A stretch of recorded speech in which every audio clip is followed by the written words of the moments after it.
What if I told you that everything you've been taught about control is backwards? That the harder you grip, the more slips through your fingers. That the very act of holding on is what's keeping you stuck, stressed, and struggling. Most people spend their entire lives trying to control everything. Their thoughts, their emotions, other people's reactions, outcomes they can't influence. They exhaust themselves fighting battles they can never win, creating suffering where none needs to exist. They think that letting go means giving up, becoming passive, or losing their edge. But here's what the top 1% of high performers know that everyone else doesn't. True power comes from letting go. Not the kind of letting go that makes you weak or passive, but strategic detachment that gives you unshakable inner strength and paradoxical control over your reality.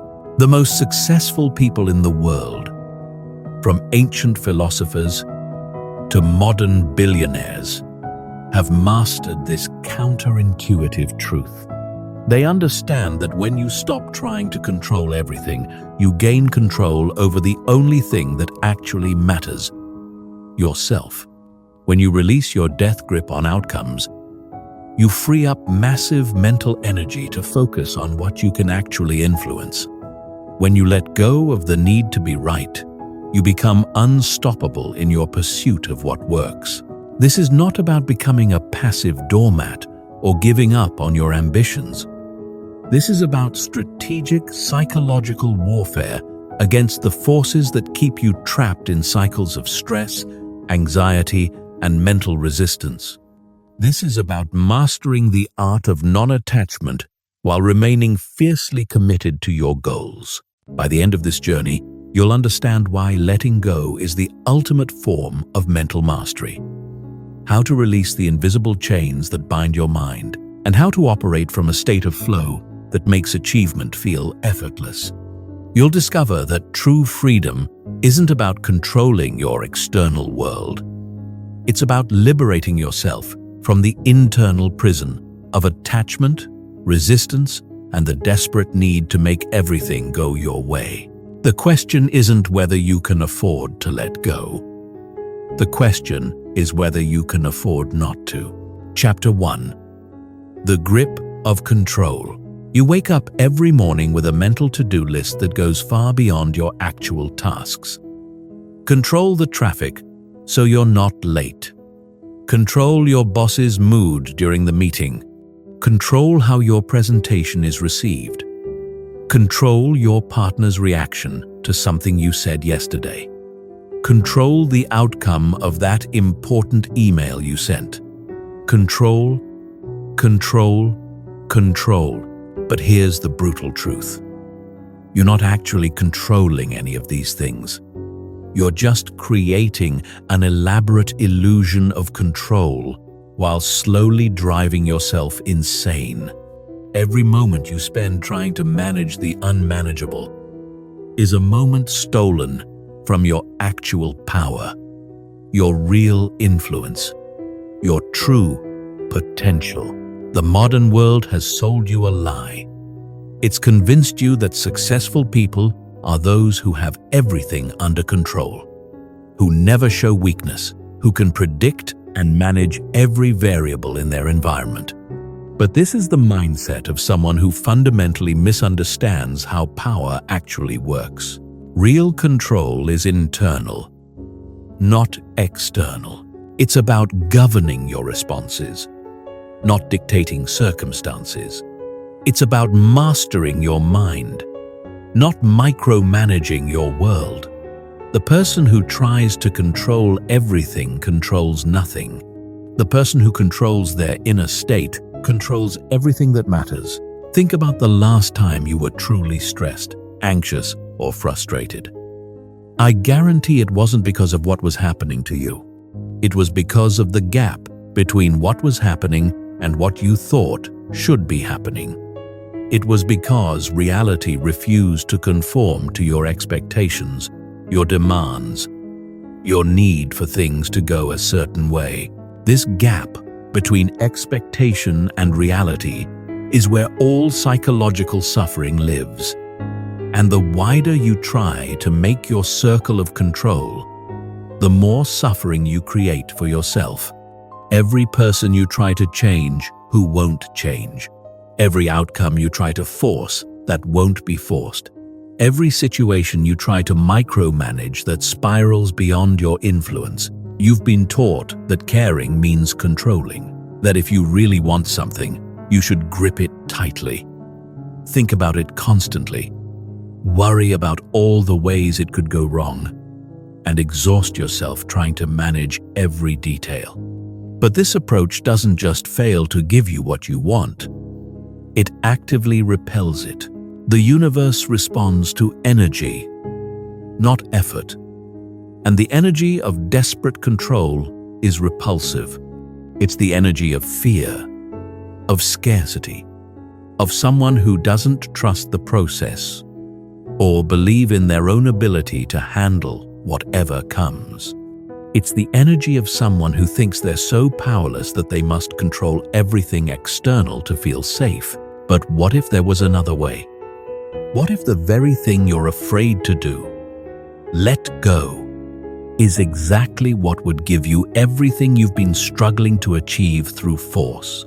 What if your tight grip isn't protecting you, but strangling the life out of your dreams? The most powerful people in history understood this paradox. They knew that to influence the world, you must first release your need to control it. They knew that to achieve great things, you must first detach from the outcome. They knew that to get what you want, you must first let go of desperately needing it. This isn't spiritual bypassing or wishful thinking. This is practical psychology. When you operate from a place of attachment and control, you make decisions from fear. You see threats everywhere. You waste energy on battles that don't matter. You miss opportunities because you're too busy trying to force other opportunities that aren't meant for you.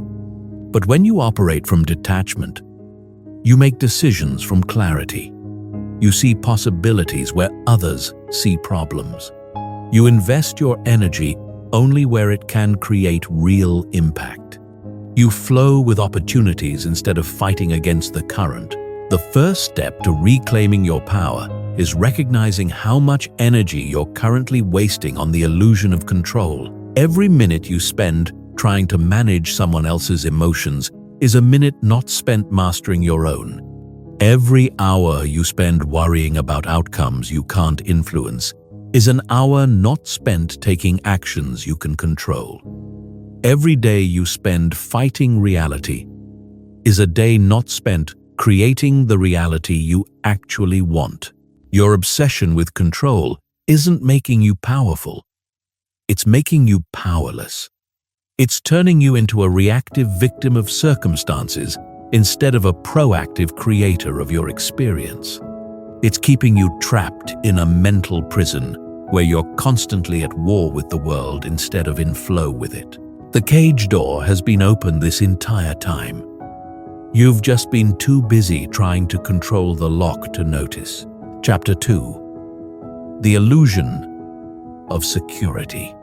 Every act of control is an act of fear disguised as strength. Every time you grip tighter, you're not demonstrating power. You're revealing terror. The terror that without your constant vigilance, everything will fall apart. The terror that you're not capable of handling whatever life brings. The terror that if you're not in control, you're out of control. But here's what no one tells you about security. The more you chase it, the less secure you become. The more you try to control outcomes, the more anxious you get about losing that control. The more you attempt to manage other people, the more dependent you become on their cooperation. The more you try to predict the future, the more fearful you become of uncertainty. True security doesn't come from controlling your environment. It comes from trusting your ability to adapt to any environment. It doesn't come from preventing problems. It comes from knowing you can solve whatever problems arise. It doesn't come from eliminating uncertainty. It comes from becoming comfortable with uncertainty.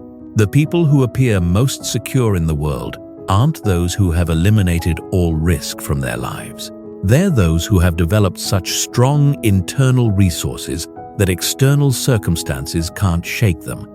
They've built their security on the one foundation that can never be taken away: their own resilience, adaptability, and inner strength.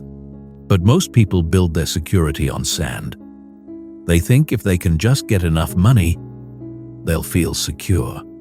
So they accumulate wealth, but then worry about losing it.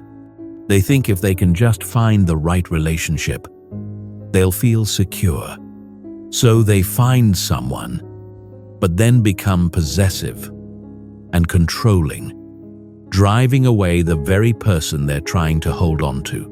They think if they can just achieve a certain status, they'll feel secure. So they climb the ladder, but then live in constant fear of falling.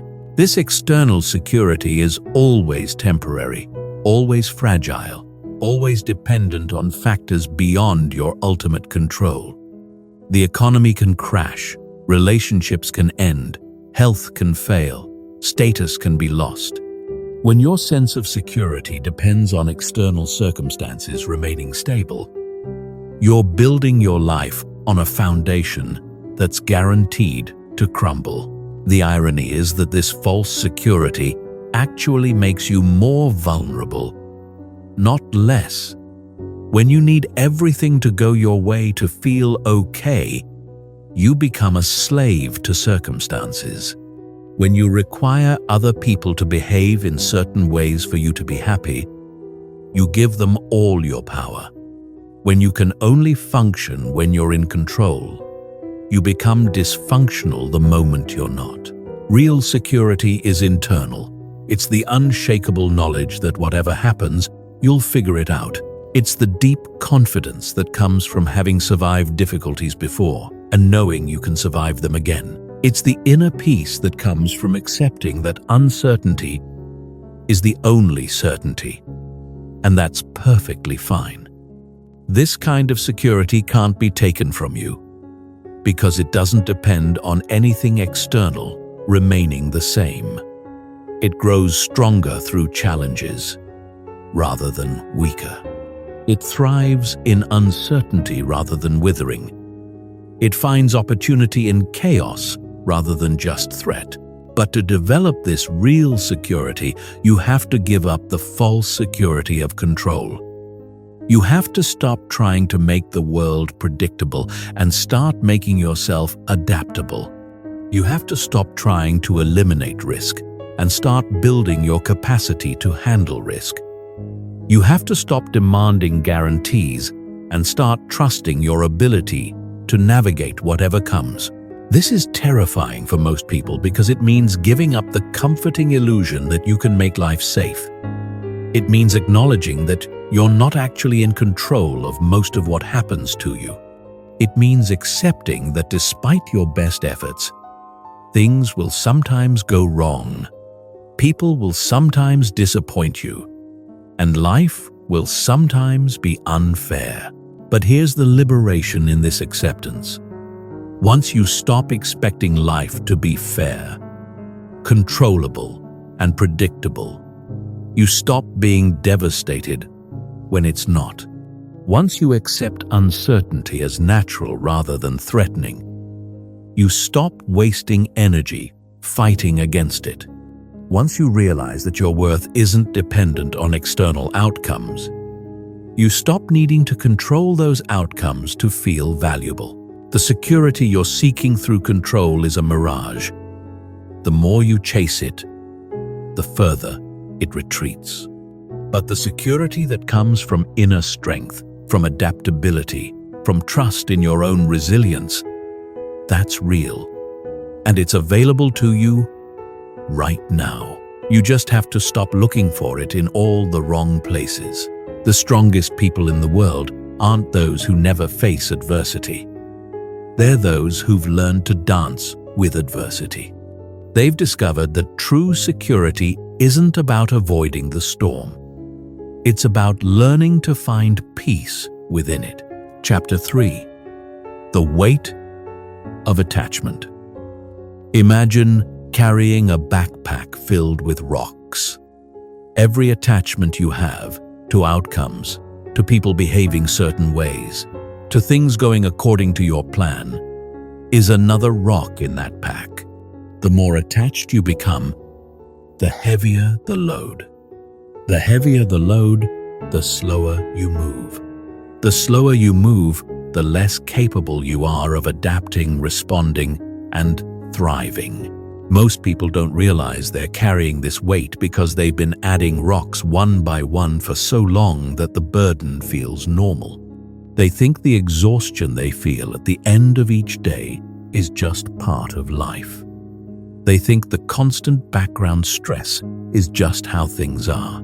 They think the difficulty they have enjoying the present moment is just the price of being ambitious, but it's not. It's the price of attachment. And that price is far higher than most people realize. Attachment isn't love. Attachment isn't caring. Attachment isn't commitment. Attachment is the desperate need for things to be different than they are, for people to act differently than they do, for outcomes to align with your expectations regardless of whether those expectations are realistic or beneficial. When you're attached to an outcome, you can't think clearly about it. Your judgment becomes clouded by your need for it to work out a certain way. You miss important information because you're filtering everything through the lens of what you want to see rather than what's actually happening. You make poor decisions because you're more committed to your desired outcome than to what the situation actually requires. When you're attached to a person behaving a certain way, you can't see them clearly. You see your expectations, your projections, your needs, but not the real person in front of you. You try to force them into the box of who you think they should be, instead of accepting and working with who they actually are. You damage the relationship by trying to control it. When you're attached to being right, you can't learn. Your ego becomes more important than truth. You defend positions even when evidence suggests they're wrong. You waste energy being defensive instead of using that energy to discover better approaches. You become rigid when you need to be flexible. The Buddha called attachment the root of all suffering. And modern psychology has validated this ancient wisdom. Study after study shows that people who practice non-attachment experience lower levels of stress, anxiety, and depression. They have better relationships. They make better decisions. They achieve their goals more consistently and with less struggle. But here's where most people get confused. Non-attachment doesn't mean not caring. It means caring without clinging. It means being passionate without being desperate. It means wanting something while being okay if it doesn't happen exactly as you envision. Think of it like holding a bird. If you grip it too tightly, you'll crush it. If you don't hold it at all, it will fly away. The art is in holding it gently, present, caring, supportive, but not controlling. This is how you should hold your goals, your relationships, your plans, your entire life. When you practice non-attachment, something remarkable happens. You start making decisions from wisdom instead of neediness. You start seeing opportunities that were invisible when you were tunnel-visioned on one specific outcome. You start attracting what you want instead of repelling it with desperate energy. Non-attachment gives you the ultimate competitive advantage, the ability to adapt quickly when circumstances change. While others are still clinging to outdated strategies, you're already pivoting. While others are mourning what didn't work out, you're already exploring what might work better. While others are fighting against reality, you're flowing with it toward better possibilities. This doesn't make you passive or indifferent. If anything, it makes you more effective. When you're not attached to one specific path, you can see multiple paths. When you're not married to one approach, you can experiment with better approaches. When you're not emotionally invested in being right, you can invest that energy in getting results. The weight of attachment is invisible but crushing. It slows you down, clouds your judgment, limits your options, and exhausts your energy. Every moment you spend attached to things being different than they are is a moment not spent working with things as they are to create what you want. But removing this weight isn't about becoming cold or uncaring. It's about becoming warm without being clingy, passionate without being desperate, committed without being rigid. It's about discovering that you can care deeply while holding lightly, that you can pursue goals while accepting outcomes, that you can love people while letting them be themselves. The heaviest chains are often invisible. But once you recognize the weight of attachment, you can begin to set it down, one rock at a time, one expectation at a time, one desperate need for control at a time, until you're moving through life with the lightness and freedom that was always your birthright. Chapter 4: The Paradox of Surrender. The word surrender makes most ambitious people uncomfortable. It sounds like giving up, like weakness, like defeat. It conjures images of white flags and capitulation. But this discomfort reveals a fundamental misunderstanding of what surrender actually means and why it's the secret weapon of the most powerful people in the world. True surrender isn't giving up. It's giving in to what is, to the flow of reality, to the intelligence of the universe that's far greater than your limited perspective. It's the recognition that your small self, with its narrow view and desperate attachments, isn't equipped to orchestrate the complexity of existence. It's the wisdom to stop fighting against the current and start working with it. Muhammad Ali understood this paradox perfectly. He would say, "Float like a butterfly, sting like a bee." The floating was surrender, moving with the flow, staying relaxed, not fighting against his opponent's energy. The stinging was action, precise, powerful, perfectly timed. He didn't surrender his goal of winning. He surrendered his attachment to fighting in a rigid, forced way. And this made him unstoppable.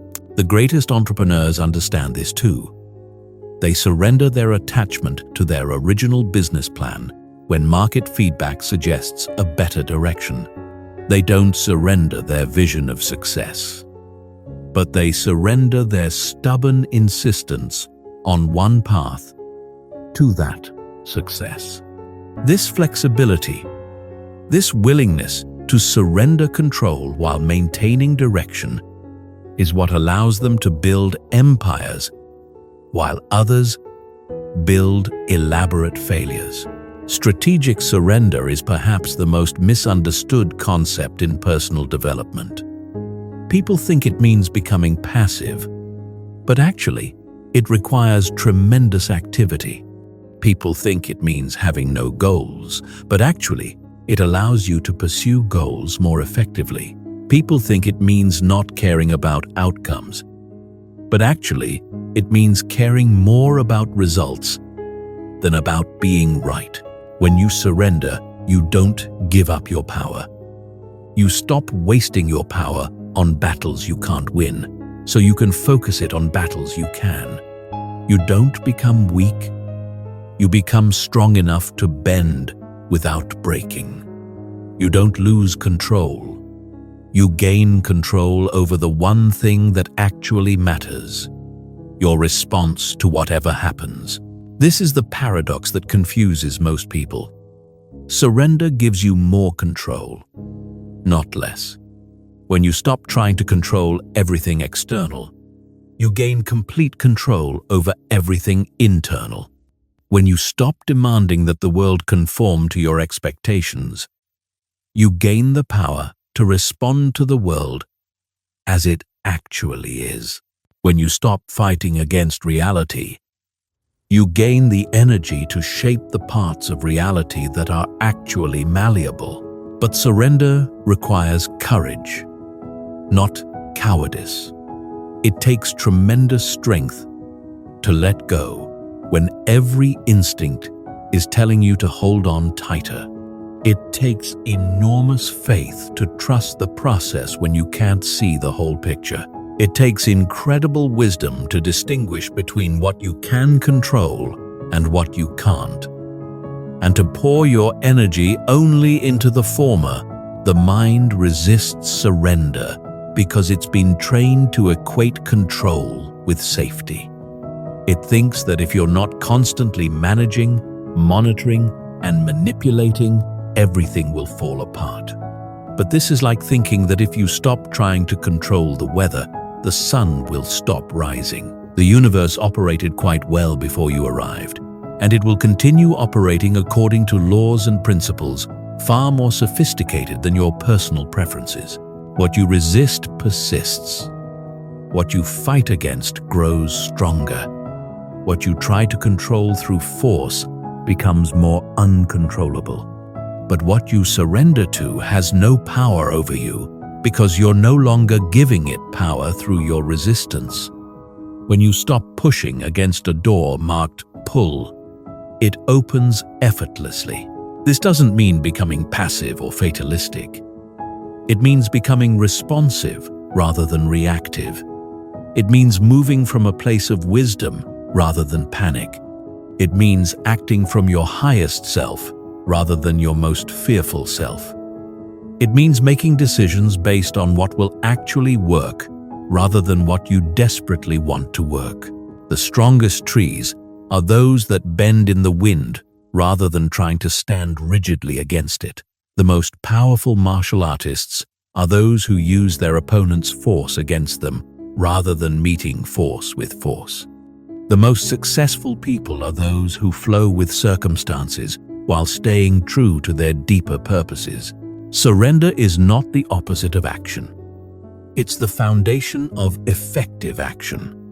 When you surrender your attachment to how things should unfold, you become available to how they actually can unfold. When you surrender your insistence on being in control, you become capable of true influence. When you surrender your desperate need for specific outcomes, you become magnetic to better outcomes than you could have imagined. The paradox of surrender is that you get what you want by letting go of needing it. You gain control by releasing control. You become powerful by admitting powerlessness over things beyond your influence. This isn't a mystical concept. It's a practical strategy that works because it aligns you with reality rather than against it. Chapter 5. Breaking the chains of expectation. Every expectation you carry is a chain around your mind. Some chains are so familiar you don't even notice them anymore. Others are so tight they're cutting off circulation to your happiness, your peace, your ability to see clearly. But all of them are self-imposed, and all of them can be removed the moment you decide you've carried them long enough. Expectations are premeditated resentments. They're setups for disappointment.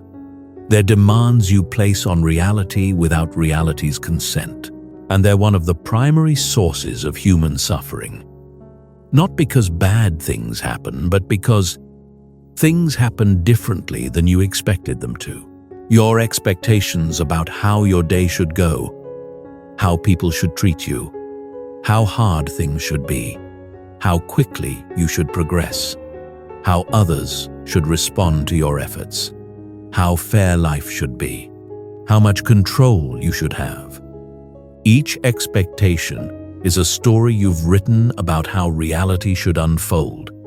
And when reality refuses to follow your script, you suffer. But here's the trap most people fall into. They think the solution is to have better expectations, more realistic expectations, lower expectations. They think if they can just calibrate their expectations properly, they'll be happy. But this misses the deeper point. The problem isn't what you expect. It's that you're expecting at all.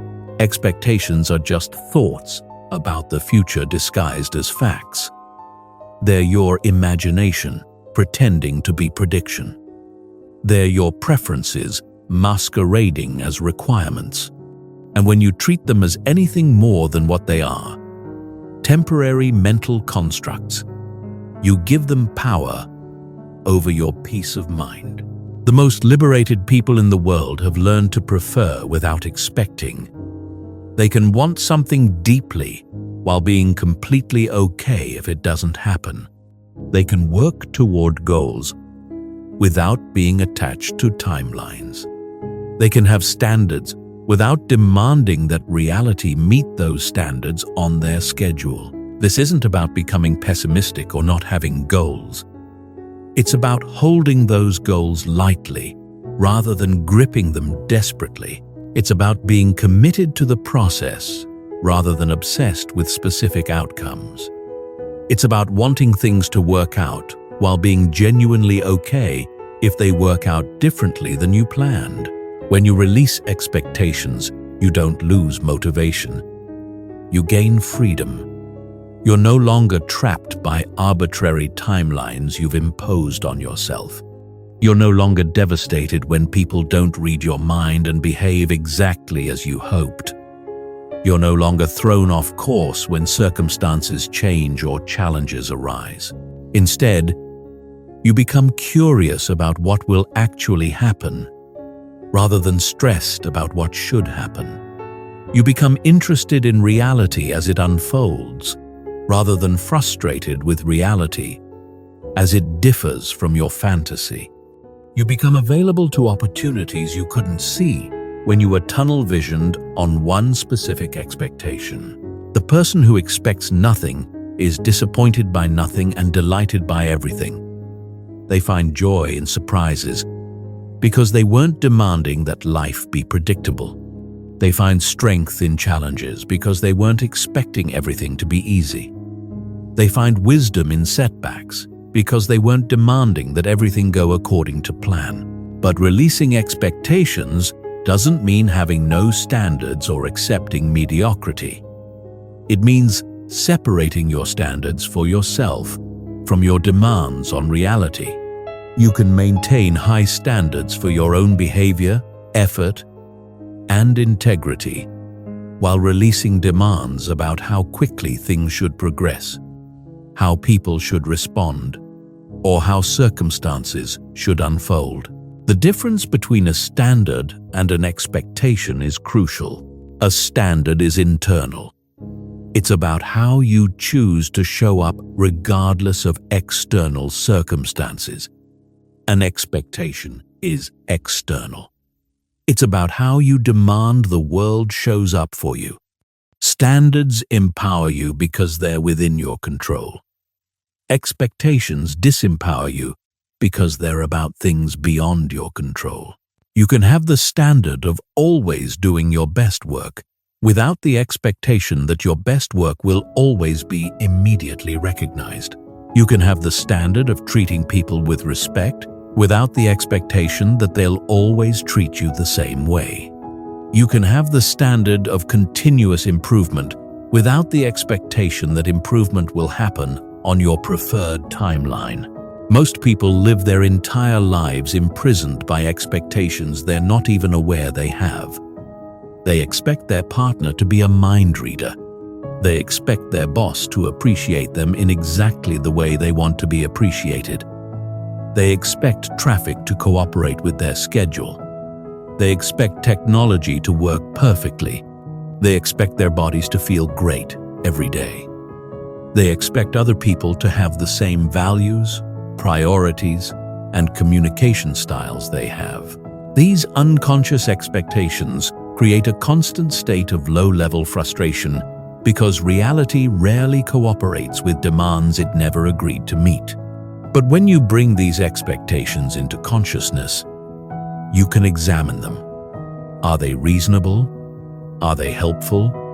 Are they within anyone's actual control? Are they creating suffering without creating benefit? The chains of expectation are often invisible, but they're not unbreakable. Every expectation you release is a step toward freedom. Every demand you drop is a weight off your shoulders. Every should you let go of is space you create for what actually is. And what actually is, when you're not busy fighting it, is often far more interesting, useful, and beautiful than anything you could have expected. Chapter 6. The Art of Emotional Detachment. Most people confuse emotional detachment with emotional numbness, and this confusion keeps them trapped in cycles of reactive suffering. They think that to be detached means to not feel, to not care, to become some kind of robotic version of themselves. But true emotional detachment is the opposite of numbness. It's the ultimate emotional intelligence. Emotional detachment doesn't mean you don't feel emotions. It means you feel them without being controlled by them. It means you experience them without identifying with them. It means you acknowledge them without being defined by them. It's the difference between saying, "I am angry," and "I am experiencing anger." One makes you the emotion. The other makes you the observer of the emotion. When you're emotionally attached, you're at the mercy of every feeling that arises. Someone criticizes you, and you're devastated. Someone ignores you, and you're furious. Something doesn't go according to plan, and you're anxious. You're like a leaf blown around by every emotional wind, with no stability, no center, no capacity to respond rather than react. But when you develop emotional detachment, you become like a mountain. The storms of emotion can rage around you, but they don't move you. You feel the rain of sadness, the lightning of anger, the wind of fear, but you remain grounded in your deeper self. You experience the weather without becoming the weather. This isn't about suppressing emotions or pretending they don't exist. Suppression is the opposite of detachment. When you suppress an emotion, you're still controlled by it, just in a different way. You're using enormous energy to push it down, to hide from it, to avoid feeling it. This creates internal pressure that eventually explodes in unhealthy ways. Detachment is about feeling the emotion fully while maintaining your perspective about it. It's about experiencing anger without becoming an angry person. It's about feeling fear without making fear-based decisions. It's about acknowledging sadness without letting sadness define your reality. The key to emotional detachment is understanding that emotions are temporary visitors, not permanent residents. They arise, peak, and pass away if you let them. But most people don't let them. They grab onto emotions and hold them, especially negative ones. They replay the situation that triggered the anger. They ruminate on the thoughts that created the anxiety. They feed the emotions with attention and story until a temporary feeling becomes a persistent state. Emotional detachment is the practice of experiencing emotions without feeding them. You feel the anger, acknowledge it, perhaps even thank it for the information it's providing about your boundaries or values. And then you let it move through you. You don't suppress it, but you also don't indulge it. You treat it like weather, something to be aware of, but not something to be controlled by. This practice revolutionizes your relationships. When someone says something that normally would trigger you, you can feel the trigger without being triggered. You can notice the emotional reaction arising without having to act on it. You can respond from your wisdom rather than react from your wounds. You can stay present with the person instead of disappearing into your emotional story about what just happened. It also revolutionizes your decision-making. When you're emotionally detached, you can feel fear without being paralyzed by it. You can acknowledge anxiety without letting it stop you from taking necessary risks. You can experience excitement without making impulsive decisions. You can feel love without becoming possessive or desperate. The practice of emotional detachment begins with awareness. Most people are so identified with their emotions that they don't even notice when they're having them. They just suddenly find themselves angry, sad, or anxious without any conscious recognition of the transition. Developing emotional awareness is like developing an early warning system that alerts you when emotions are arising. Once you're aware of emotions as they arise, the next step is to create space between you and the emotion. This space can be as simple as taking 3 deep breaths before responding to something that triggered you. It can be saying to yourself, "I notice I'm feeling angry right now," instead of, "I am angry." It can be asking yourself, "What would be the wise response here?" instead of just reacting automatically. The space between stimulus and response is where your freedom lives. When you react immediately to emotional triggers, you're not free. You're just a biological machine running unconscious programs. But when you create space, when you pause, when you choose your response rather than just reacting, you reclaim your power. Emotional detachment also means releasing the need for your emotions to be validated by others. You don't need people to agree that you have a right to be angry. You don't need them to understand why you're sad.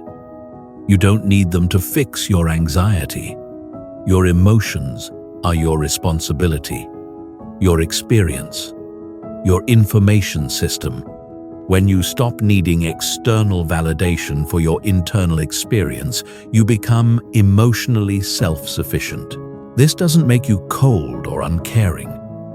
If anything, it makes you more capable of genuine caring, because you're no longer so caught up in your own emotional drama that you can't see other people clearly. When you're not desperately trying to manage your own emotional reactions, you have space to actually be present with others in theirs. Emotional detachment is one of the most powerful forms of letting go, because emotions are one of the primary ways we stay attached to outcomes, to people, to situations that aren't serving us. When you can feel without clinging, experience without being controlled, acknowledge without being defined, you gain a level of inner freedom that makes everything else in life easier. The goal isn't to become emotionally numb.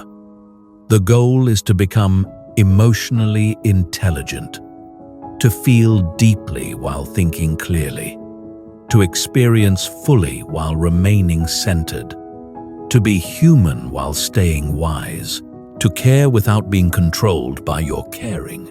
Chapter 7. Releasing the need to be right. There's a war happening in most people's minds every day. And it's not the war you think it is.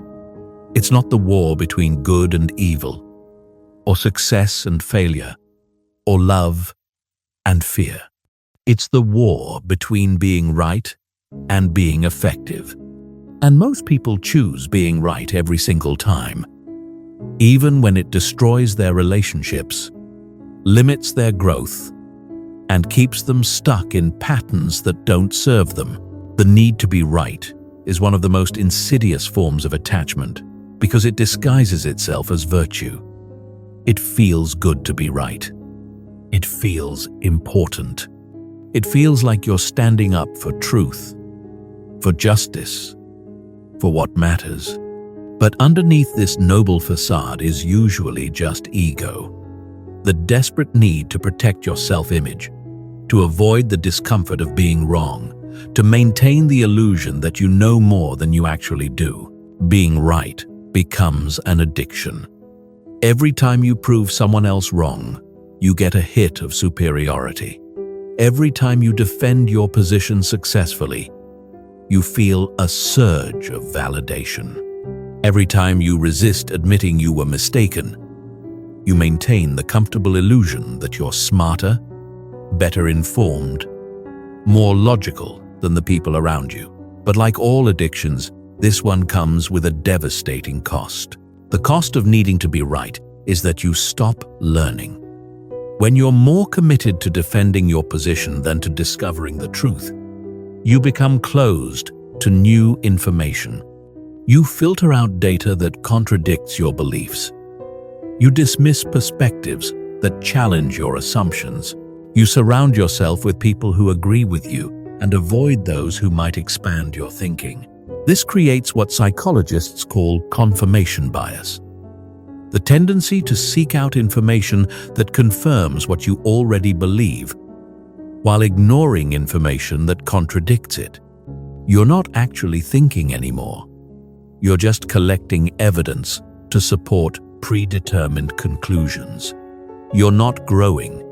You're just reinforcing existing limitations. The need to be right also destroys relationships. Think about the last argument you had with someone close to you. How much of that argument was really about solving the problem? And how much was about proving you were right?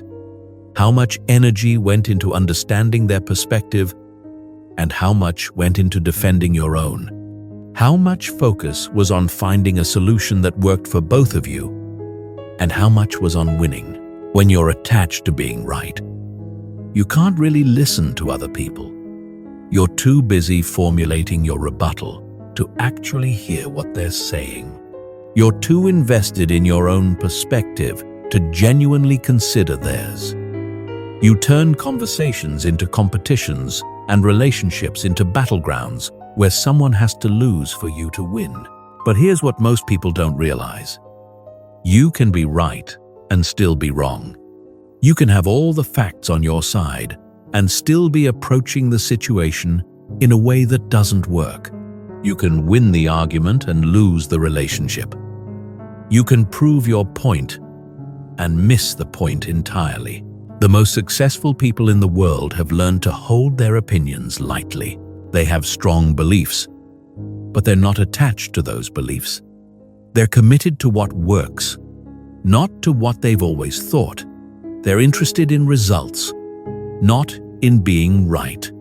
And this flexibility, this willingness to be wrong, is what allows them to adapt, grow, and succeed where more rigid people fail. Steve Jobs was famous for changing his mind completely when presented with better information. He would argue passionately for one approach in a meeting, then completely reverse his position if someone showed him a better way. He wasn't wishy-washy. He was committed to the best idea, regardless of whose idea it was, or whether it contradicted what he'd said before. This is the difference between strong opinions, loosely held, and weak opinions, tightly held. Weak people cling to their opinions because those opinions are part of their identity. Strong people hold their opinions lightly because their identity is based on something deeper than being right about any particular issue. Releasing the need to be right doesn't mean becoming wishy-washy or having no convictions. It means being more committed to truth than to your current understanding of truth. It means being more interested in what works than in what you've always believed. It means being willing to be wrong about small things so you can be right about big things.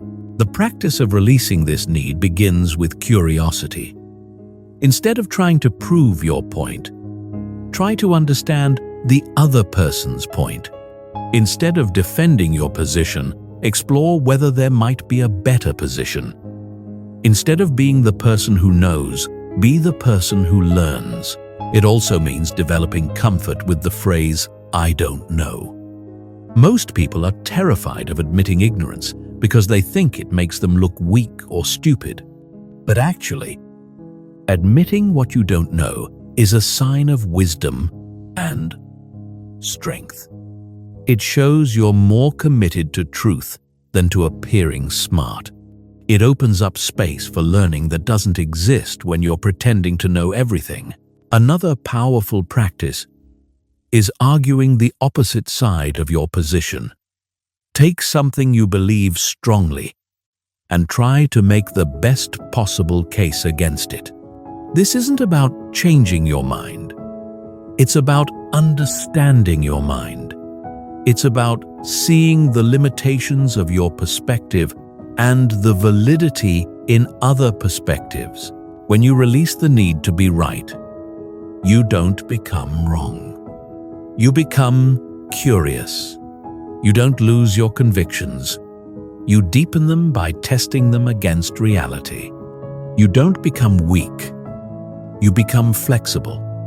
And flexibility, not rigidity, is what allows you to navigate an uncertain world successfully. The truth is, most of the things you think you're right about don't actually matter. They're just opinions, preferences, perspectives that feel important because your ego is invested in them. But the energy you spend defending these positions is energy you could be using to learn, grow, create, and connect with others. Being right is overrated. Being effective is underrated. Being curious is revolutionary.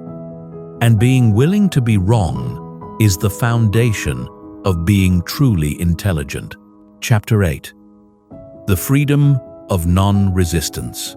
Resistance is the root of all psychological suffering, not pain. Pain is inevitable, not difficulty. Difficulty is part of life, not challenges. Challenges are opportunities for growth. Resistance is what you add to these natural experiences that transforms them from temporary discomfort into persistent suffering. Every moment you spend fighting against what is happening is a moment stolen from dealing with what is happening. Every ounce of energy you invest in wishing things were different is energy not available for working with things as they are.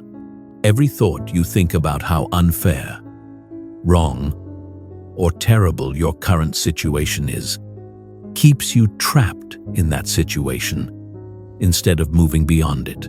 Resistance feels productive because it feels like you're doing something about your problems. It feels important because it feels like you're standing up for yourself.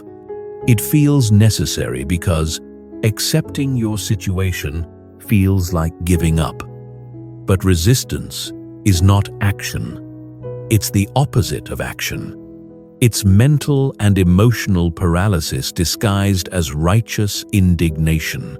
Think about the last time you were stuck in traffic. The traffic existed whether you resisted it or not. Your resistance didn't make the cars move faster. It didn't make your commute shorter. It didn't solve the problem. All it did was add psychological suffering to a neutral situation. You took a simple delay and turned it into a personal offense against the universe. This same pattern plays out in every area of life. Your job has certain frustrating aspects. Your relationships have certain challenging dynamics. Your body has certain limitations.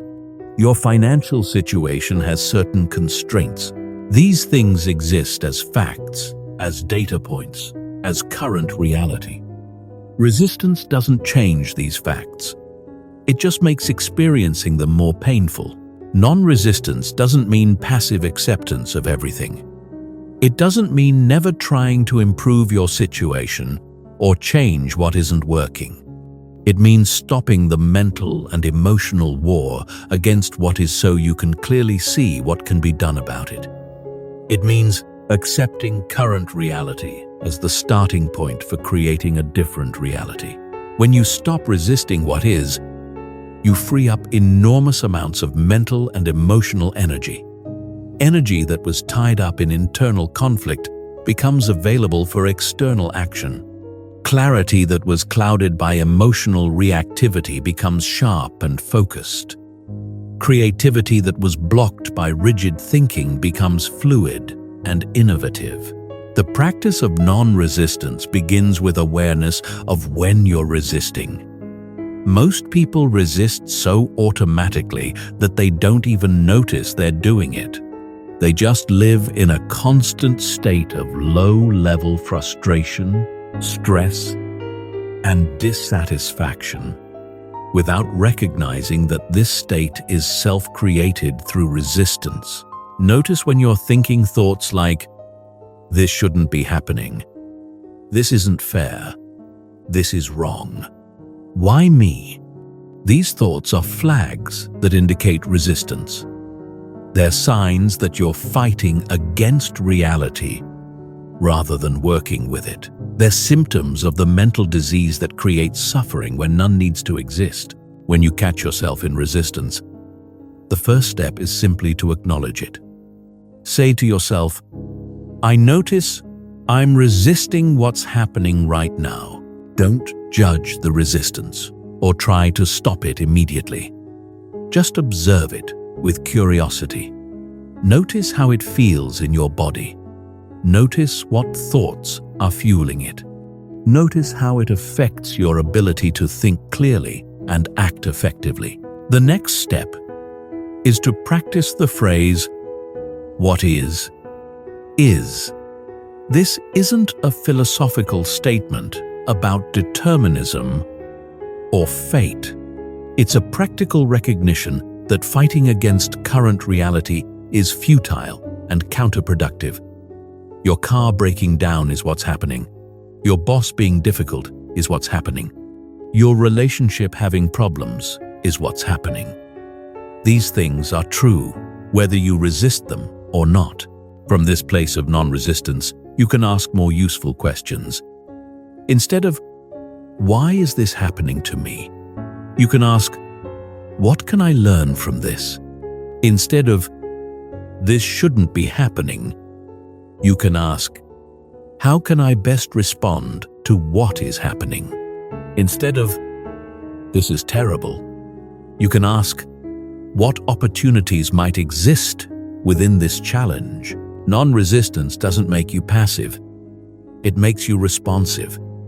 When you're not wasting energy fighting against current circumstances, you have more energy available to navigate through them. When you're not clouded by emotional reactivity, you can see possibilities that were invisible when you were caught up in resistance. The deepest form of non-resistance is accepting that life includes difficulty, uncertainty, and situations beyond your control. Most people resist this basic fact of existence. They think that if they just work hard enough, plan well enough, or control enough variables, they can create a life without problems. But this expectation itself creates resistance to the natural flow of life. When you truly accept that challenges are part of the human experience, you stop being surprised by them. When you accept that uncertainty is the only certainty. You stop being thrown off by the unexpected. When you accept that some things are beyond your control, you stop wasting energy trying to control them. This acceptance doesn't make you a victim of circumstances. It makes you a master of your responses to circumstances. You can't control what happens to you, but you can control what happens in you. You can't eliminate difficulty from your life, but you can eliminate resistance to difficulty. You can't make life perfectly predictable, but you can become perfectly adaptable. The freedom of non-resistance is the freedom to experience life as it is, rather than suffering over how you think it should be. It's the freedom to move with the current instead of exhausting yourself swimming against it. It's the freedom to find peace within any storm because you're no longer fighting the storm, you're dancing with it. When you truly understand non-resistance, you realize that most of your problems aren't actually problems. They're just situations that you've decided to resist. And the moment you stop resisting, the problem often dissolves, leaving only a situation that can be navigated, learned from, or transcended. Chapter 9.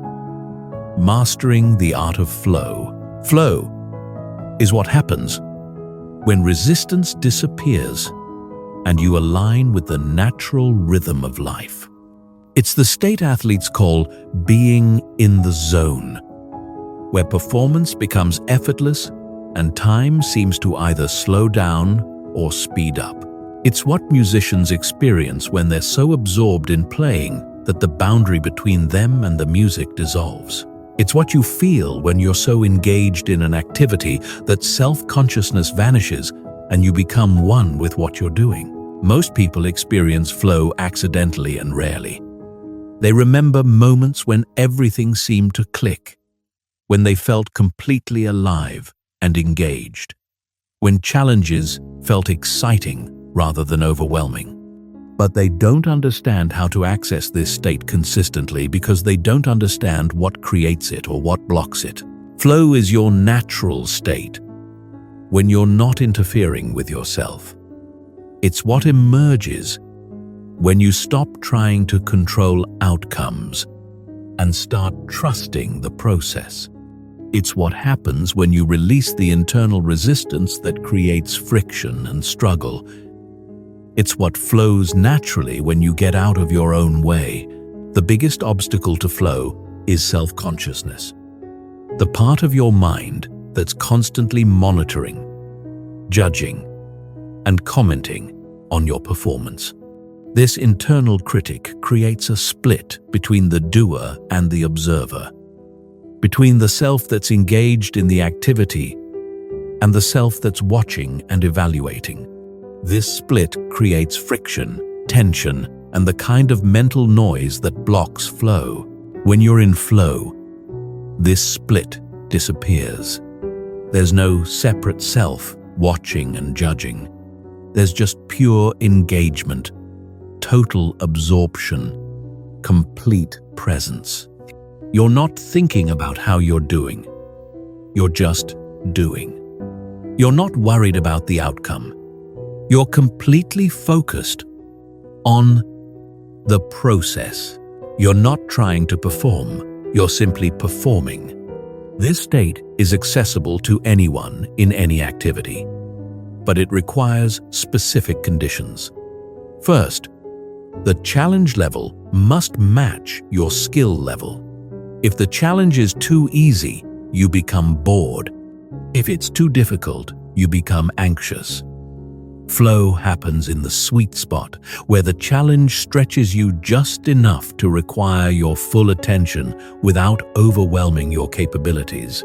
Second, you need clear goals and immediate feedback.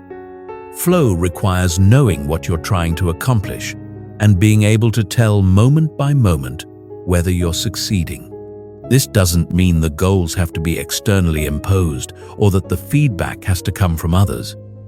But there needs to be some way to gauge progress and adjust course in real time. Third, You need complete concentration. Flow is impossible when your attention is scattered or divided.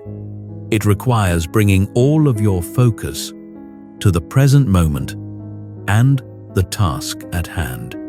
This means eliminating distractions, both external and internal. It means training your mind to be fully where you are instead of somewhere else. The practice of cultivating flow begins with choosing activities that naturally engage you.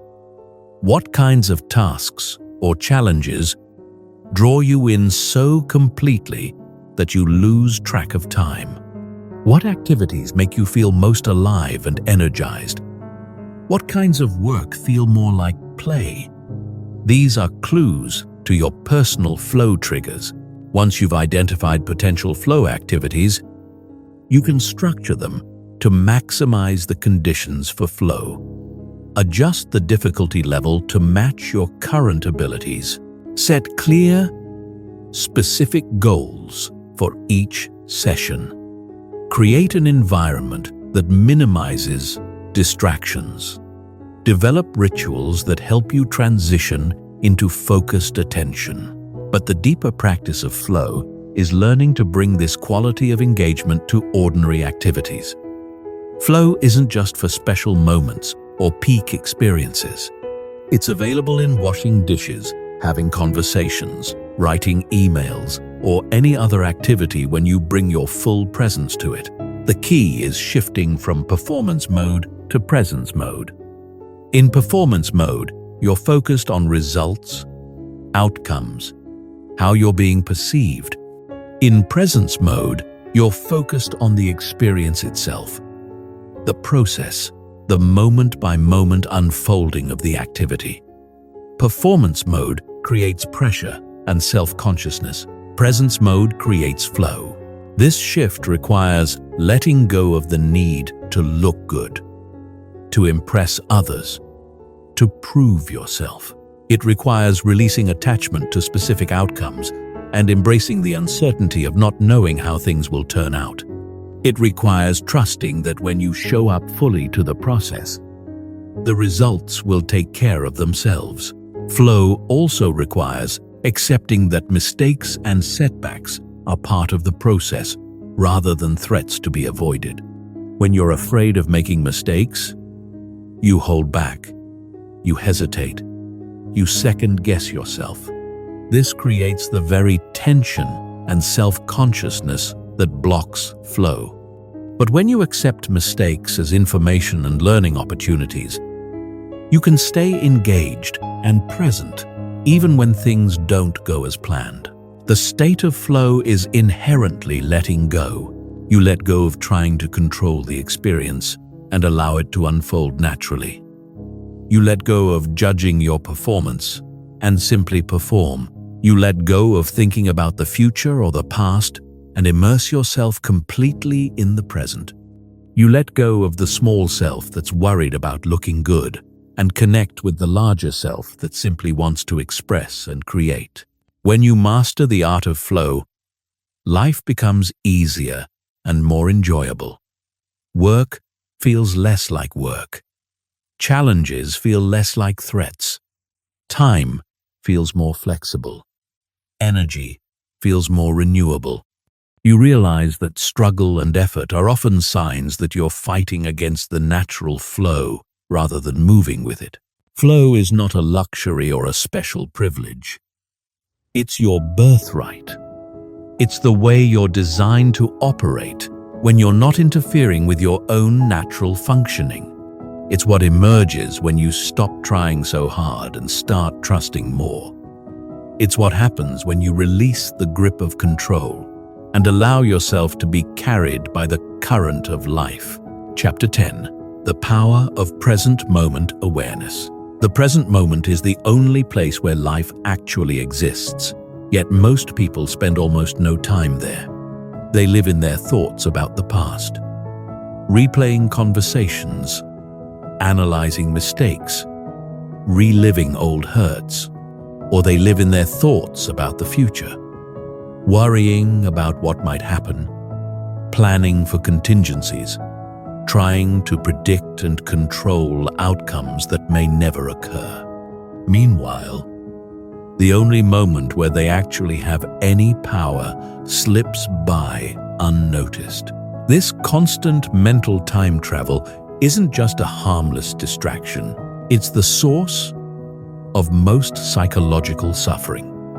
When you're thinking about the past, you often experience regret, resentment, or nostalgia, emotions about things that no longer exist. When you're thinking about the future, you often experience anxiety, anticipation, or worry, emotions about things that don't yet exist and may never exist. Either way, you're suffering over things that aren't actually happening right now. The present moment, by contrast, is almost always manageable. Right now, as you're reading this, you're probably not in any immediate danger. You're not facing any crisis that requires urgent action. You have air to breathe, a place to sit or stand, the ability to see these words.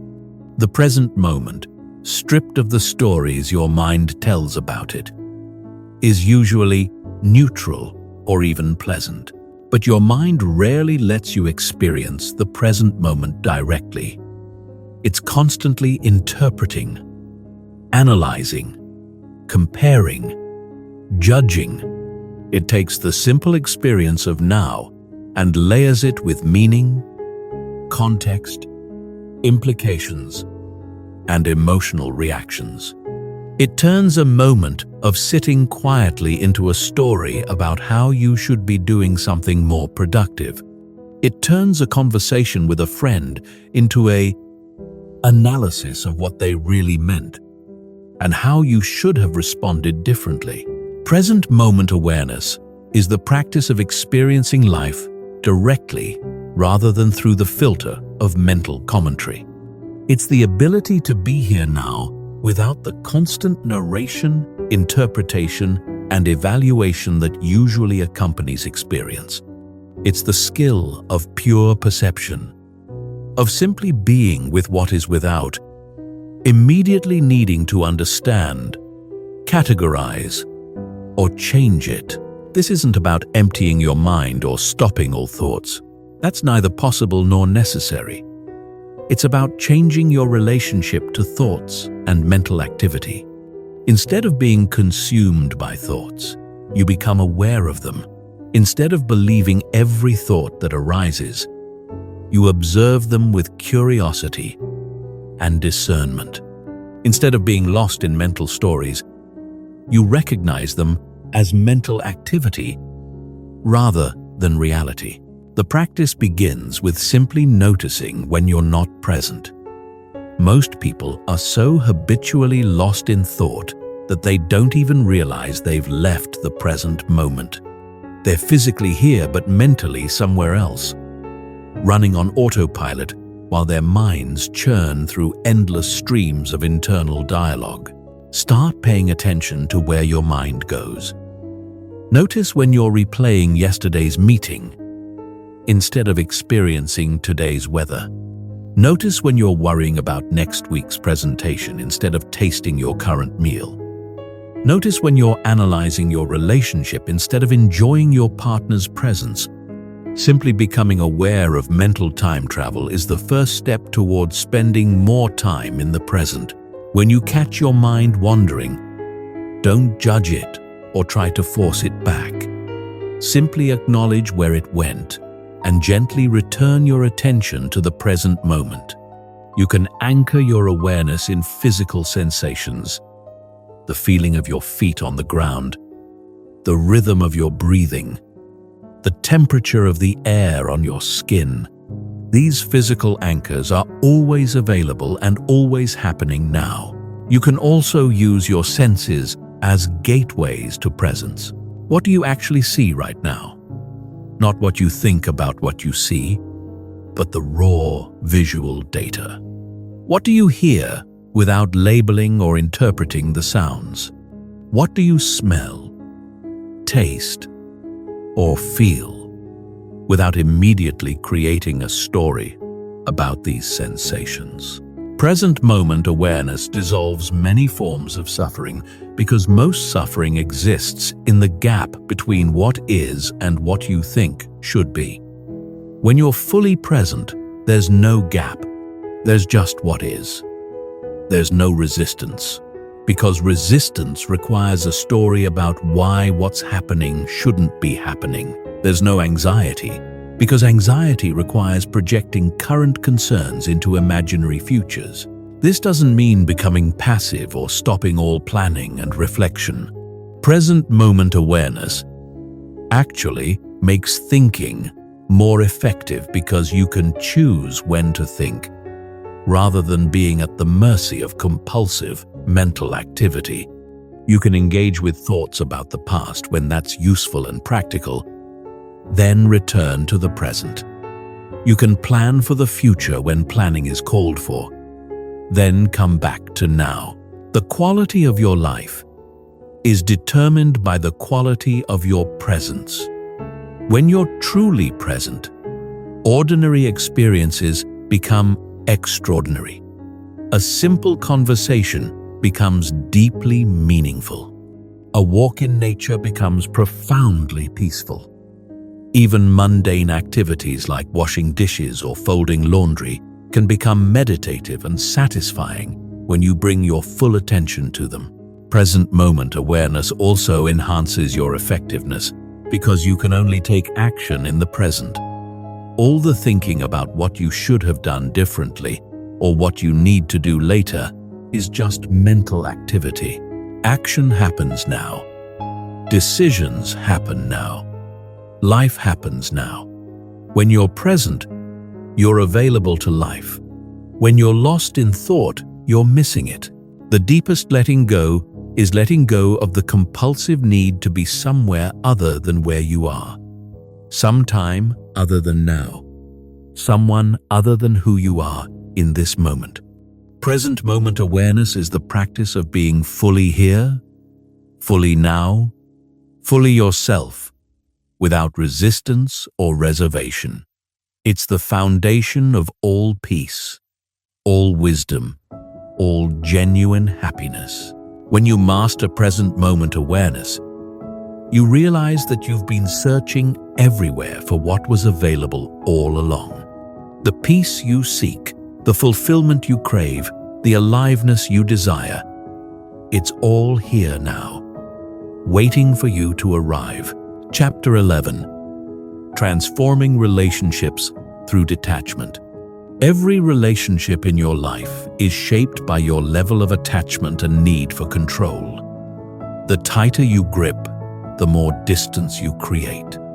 The more you try to change someone, the more they resist changing. The more you need them to be different than they are, the less capable you become of loving who they actually are. This isn't a philosophical concept. It's practical psychology that plays out in every interaction you have.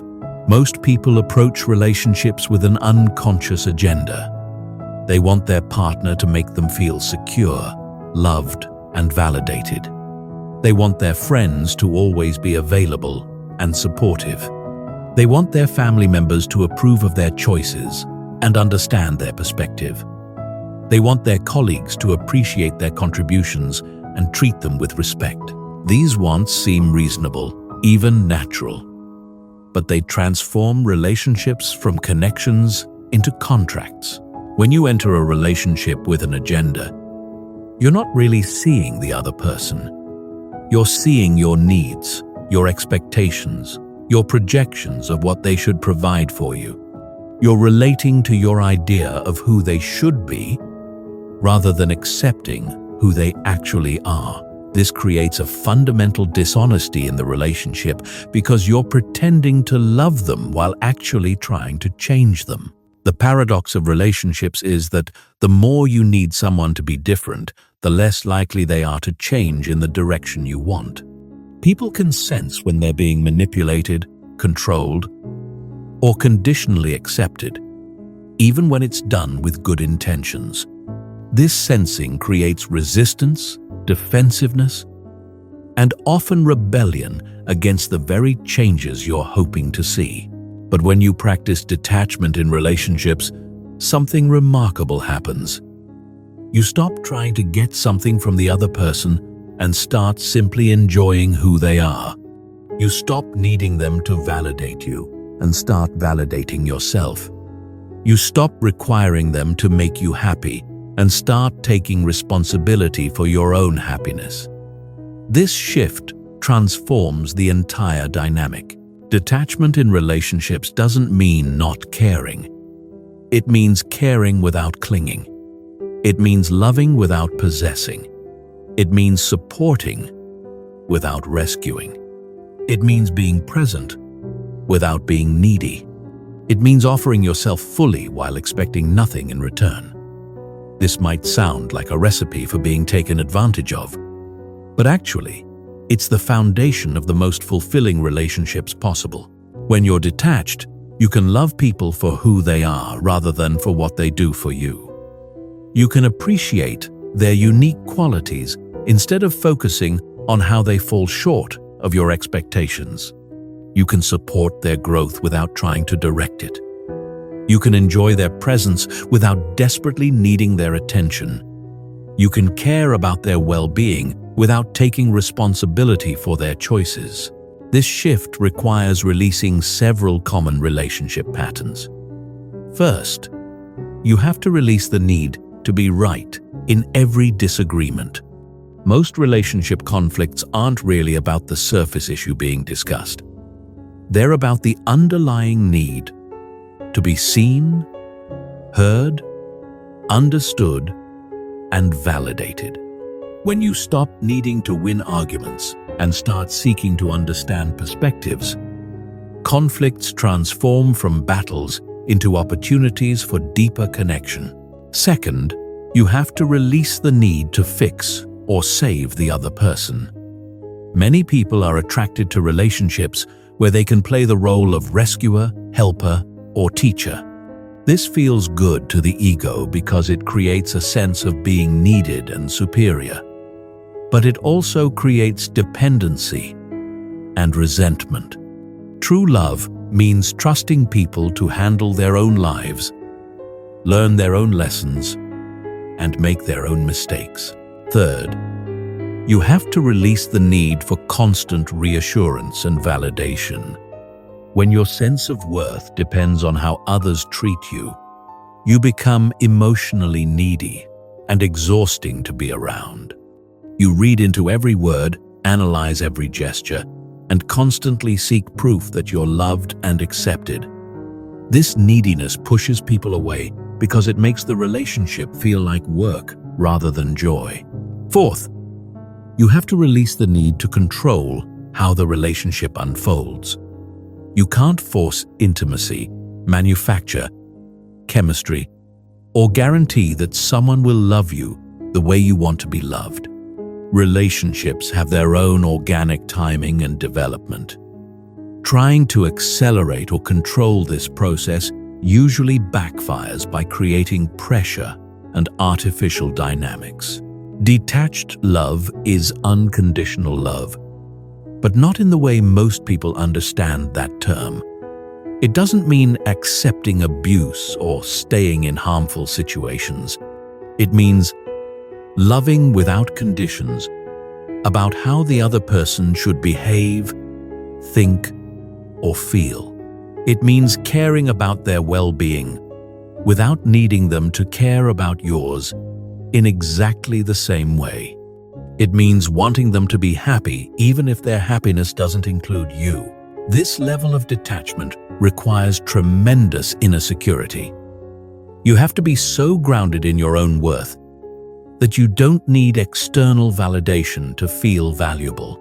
You have to be so comfortable with yourself that you don't need others to complete you. You have to be so confident in your ability to handle whatever happens that you don't need guarantees about how relationships will unfold. But when you achieve this level of detachment, your relationships become effortless and joyful. You stop working so hard to make them work and start enjoying them as they are. You stop trying to get love and start giving love freely. You stop being afraid of losing people and start being grateful for whatever time you have with them. Detached relationships are also more honest because you're not pretending to be someone you're not to get approval or avoid rejection. You can show up authentically because you're not desperately needing the other person to respond in a particular way. You can speak your truth because you're not attached to them agreeing with it. You can set boundaries because you're not afraid of their reaction.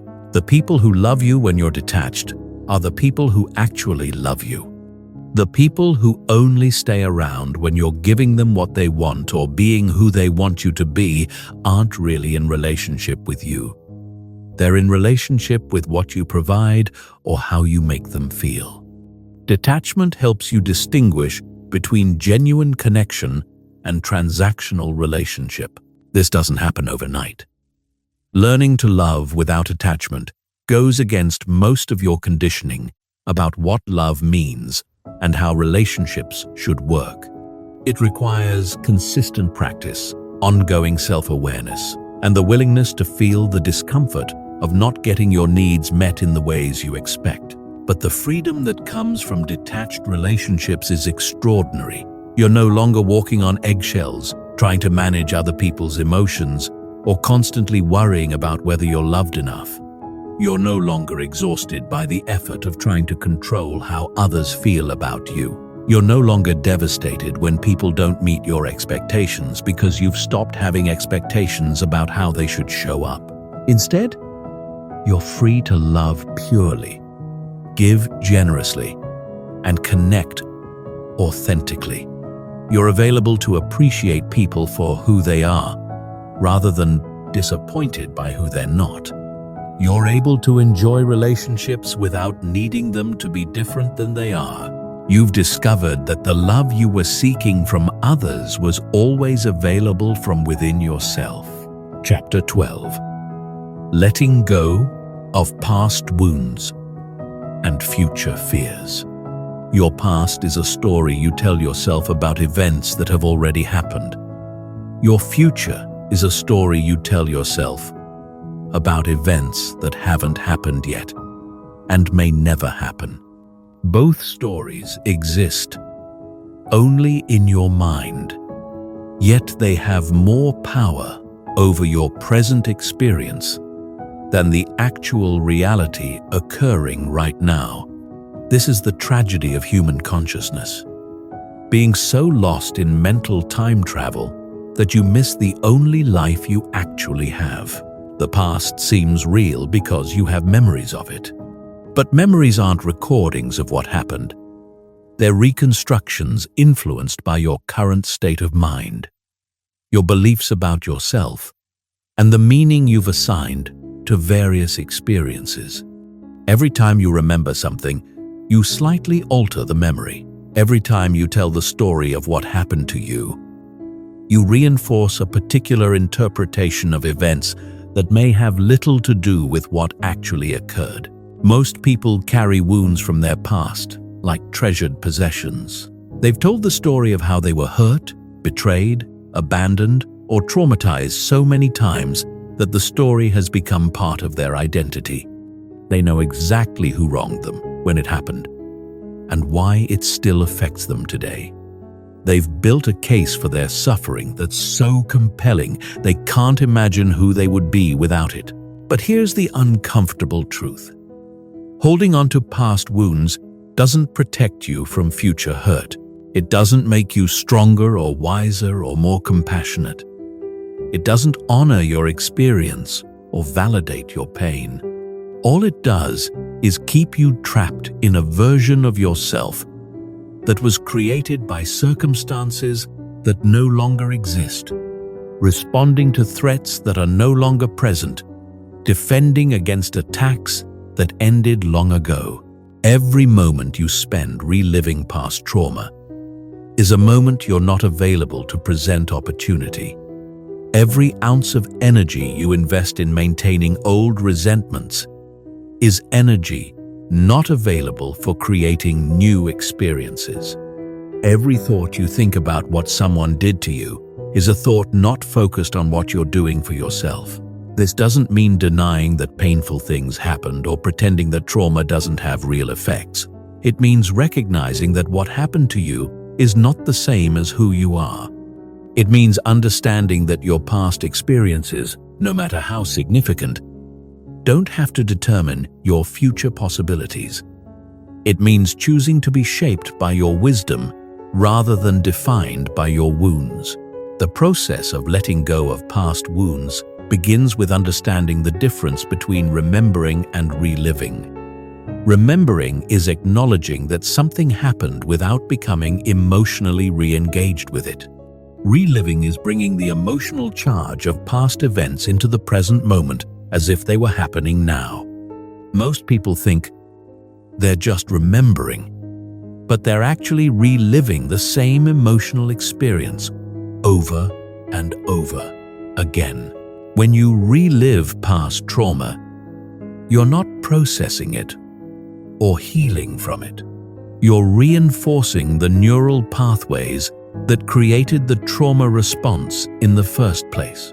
You're training your nervous system to remain in a state of hypervigilance, defensiveness, and reactivity. You're keeping yourself stuck in victim consciousness long after the victimization has ended. True healing happens when you can remember what happened without being emotionally hijacked by the memory. It happens when you can acknowledge the impact of past events without being controlled by them. It happens when you can learn from difficult experiences without being defined by them. This doesn't happen through denial or suppression. It happens through conscious processing and deliberate release. One of the most powerful tools for releasing past wounds is forgiveness. But not the kind of forgiveness most people think about. Most people think forgiveness means condoning what happened, excusing the other person's behavior, or pretending that harmful actions were acceptable. But true forgiveness has nothing to do with the other person and everything to do with your own freedom. Forgiveness is the recognition that holding on to resentment hurts you more than it hurts anyone else. It's the understanding that your anger doesn't punish the person who wronged you. It punishes you by keeping you emotionally connected to someone or something you want to be free from. It's the choice to stop giving your power to past events and the people involved in them. This kind of forgiveness is ultimately selfish in the best possible way. You're not forgiving others for their sake. You're forgiving them for your sake. You're not releasing resentment to be noble. You're releasing it to be free. You're not letting go of anger to be spiritual. You're letting go of anger to be effective in your current life. Just as powerful as releasing past wounds is releasing future fears. Fear about what might happen is even more irrational than resentment about what did happen, because at least past events actually occurred. Future fears are usually about scenarios that will never come to pass, problems that will never manifest, and catastrophes that exist only in your imagination. Most anxiety is not about current danger. It's about imaginary future danger. Most worry is not about real problems. It's about problems you think you might have someday. Most stress is not about what's happening now. It's about what you're afraid might happen later. You're literally suffering over things that don't exist and may never exist. The mind creates future fears as a misguided attempt to prepare for and prevent problems. It thinks that if you worry enough about potential negative outcomes, you'll be better equipped to handle them if they occur. But worry doesn't prepare you for challenges. It depletes the mental and emotional resources you would need to handle challenges effectively. Future fears also create a self-fulfilling prophecy effect. When you're constantly worried about negative outcomes, you make decisions from a place of fear rather than wisdom. You avoid opportunities because you're focused on what could go wrong. You hold back from taking risks because you're imagining worst-case scenarios. You approach life defensively rather than proactively. Releasing future fears doesn't mean being naive about potential challenges or failing to plan for contingencies.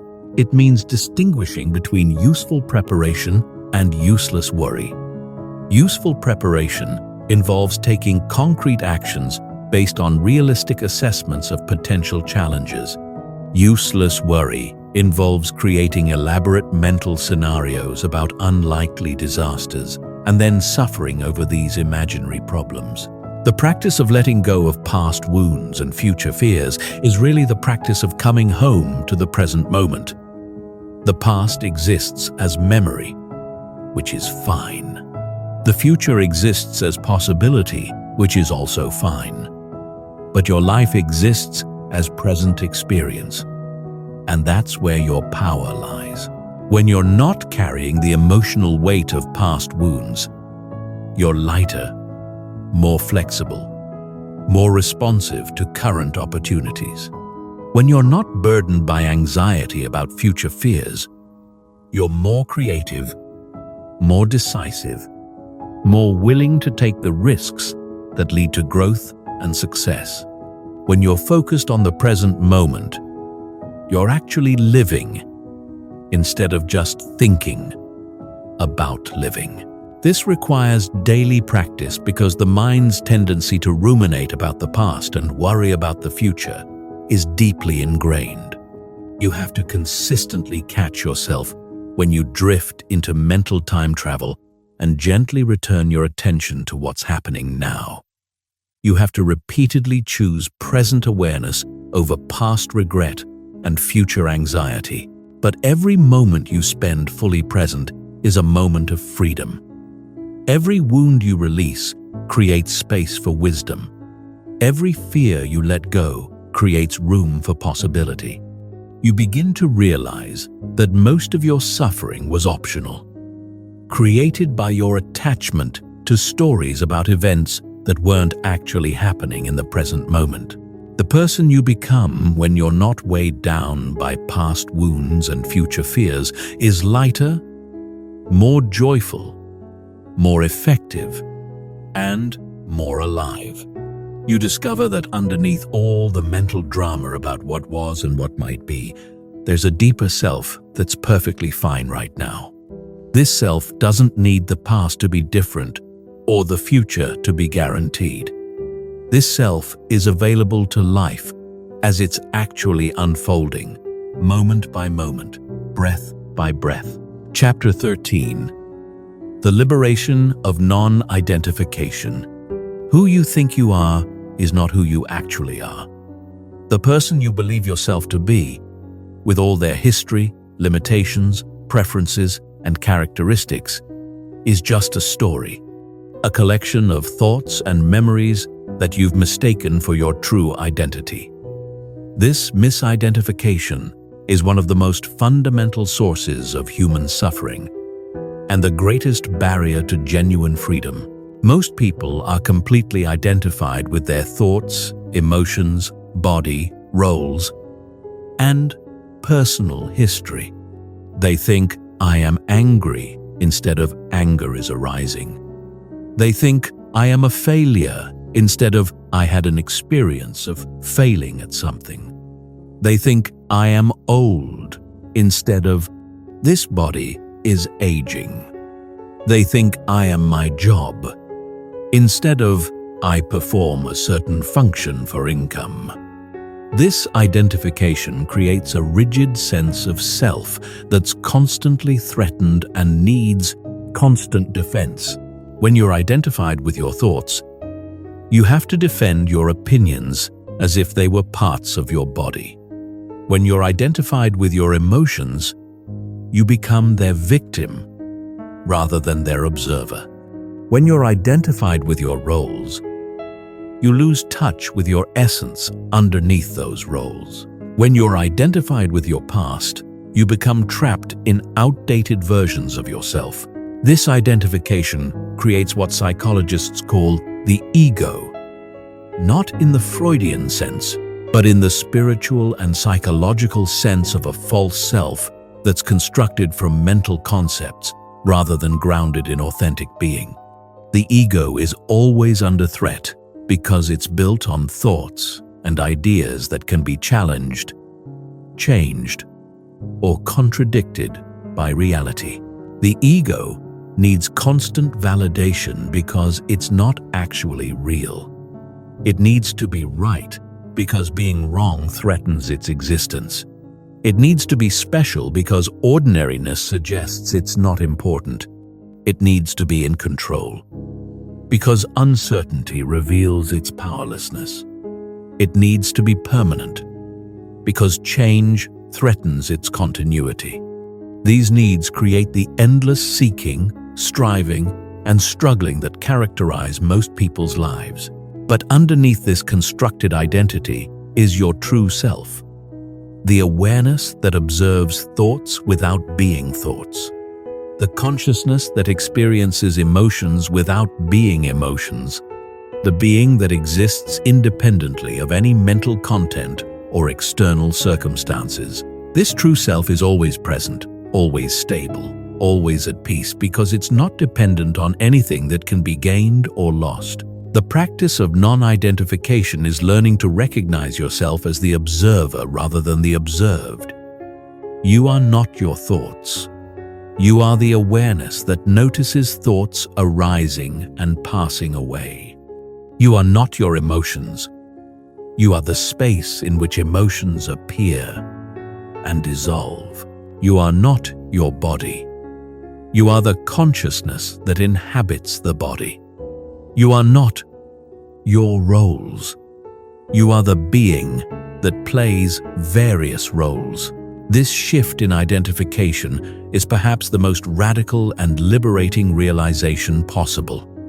When you recognize yourself as pure awareness, you become unshakable, because awareness itself cannot be threatened. Thoughts may be criticized, but awareness cannot be criticized. Emotions may be uncomfortable, but awareness is never disturbed by what it observes. Bodies may age and die, but awareness is timeless. Roles may change, but the one who plays the roles remains constant. Non-identification doesn't mean becoming disconnected from life or losing your personality. It means recognizing that your personality is something you have, not something you are. It means understanding that your thoughts are mental events you experience, not the core of your being. It means seeing that your emotions are energy patterns that move through you, not your essential nature. When you're not identified with your thoughts, you can think more clearly because you're not emotionally attached to your thinking. When you're not identified with your emotions, you can feel them fully, without being overwhelmed by them. When you're not identified with your roles, you can play them more effectively because you're not trapped by them. When you're not identified with your past, you can learn from it without being limited by it.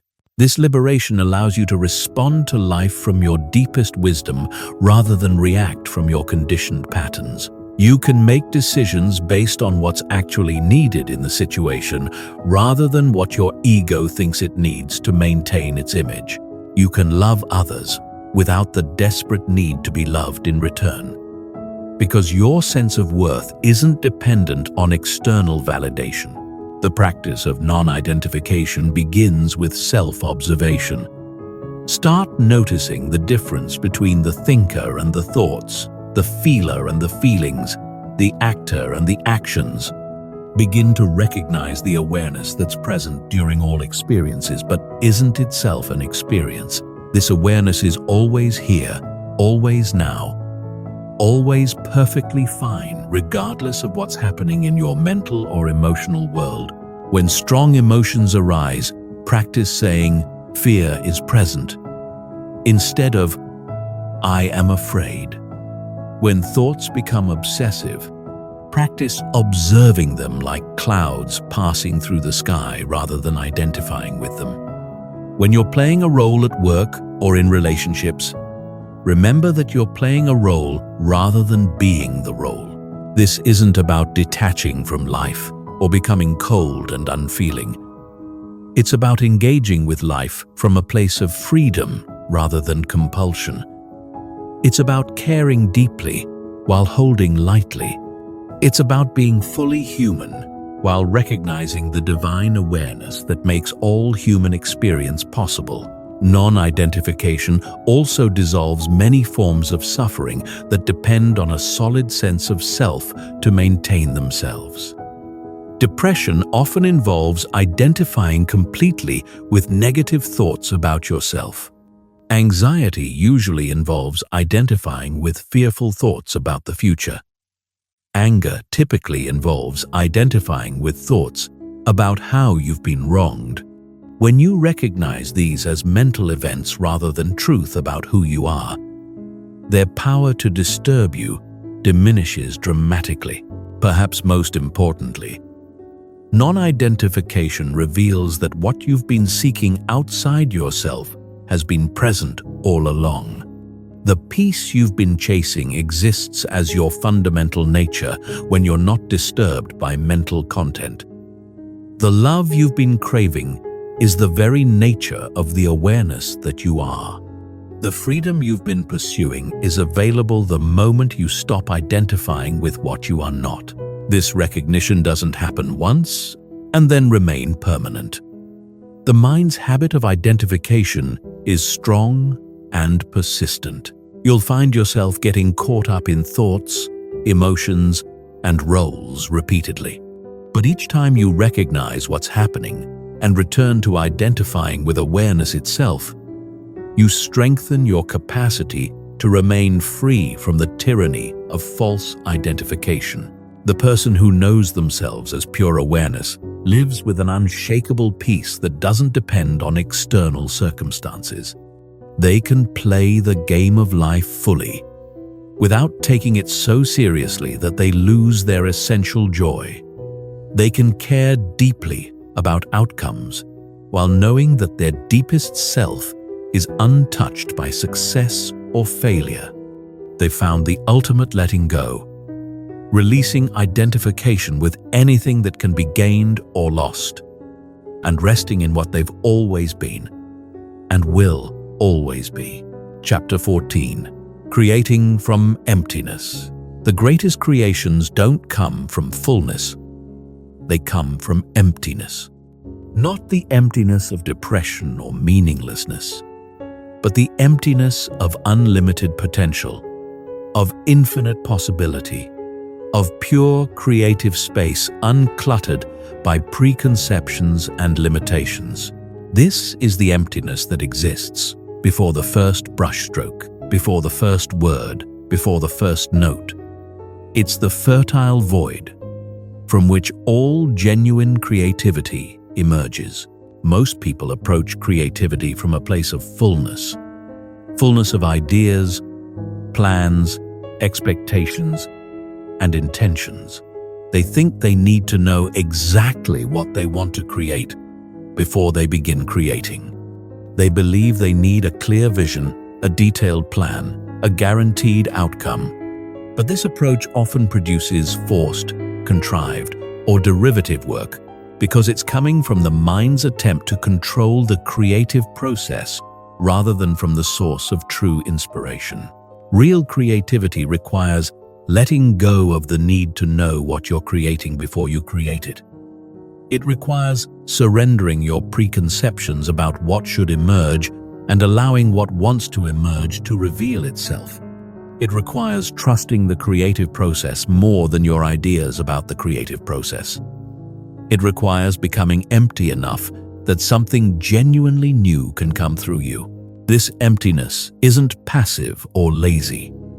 It's actively receptive, dynamically open, intelligently responsive. It's the emptiness of a perfectly tuned instrument waiting to be played, of fertile soil ready to receive seeds, of clear space available for whatever wants to manifest.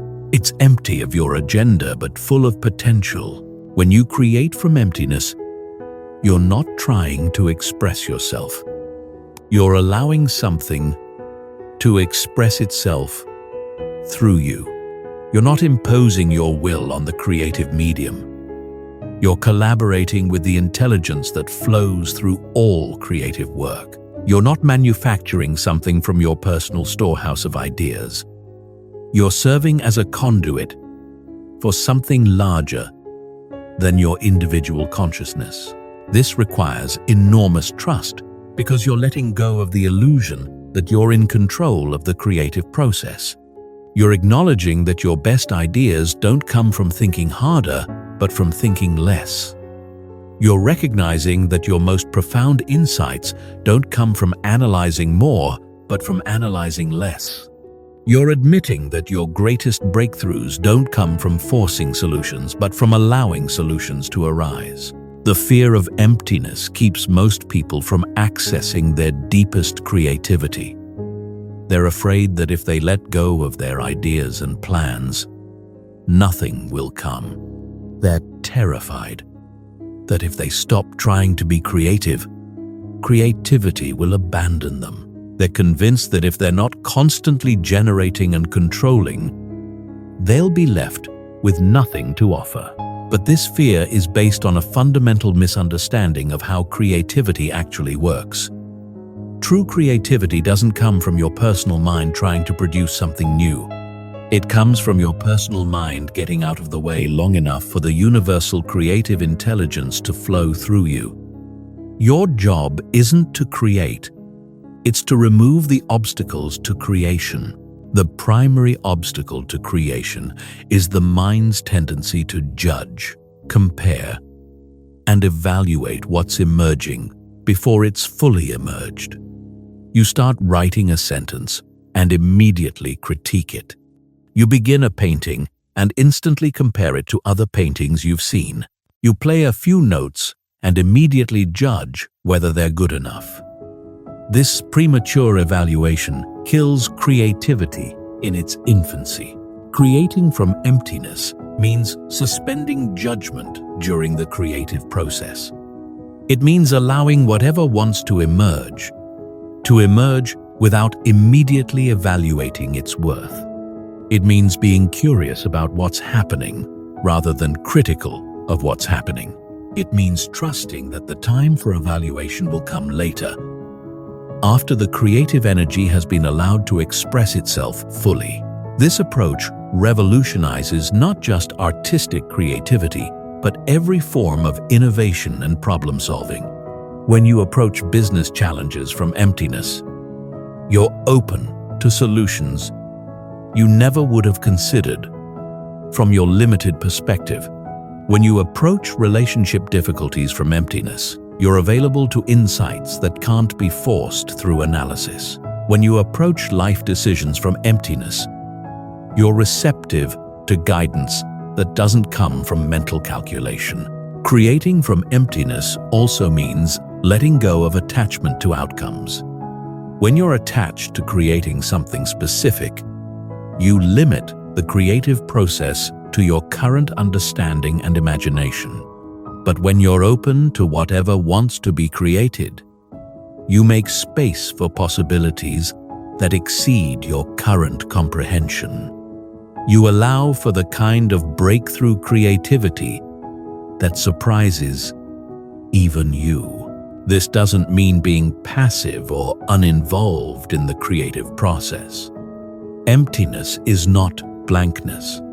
It's dynamic receptivity that responds intelligently to what's emerging. It's active listening to the creative impulse. It's skillful participation in the dance between intention and surrender, between effort and allowing, between personal will and universal flow.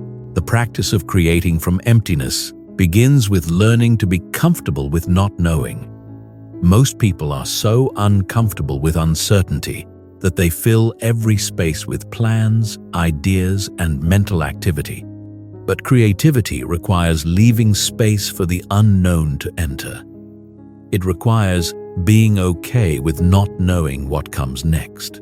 It requires trusting that not knowing is not a problem to be solved, but a doorway to be walked through. You can cultivate this capacity by spending time in actual emptiness, sitting quietly without agenda, walking without destination, being present without purpose, other than being present.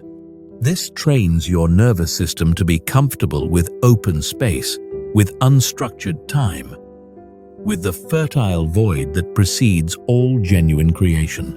When you do engage in creative work, practice beginning from emptiness rather than from ideas. Sit down to write without knowing what you'll write about.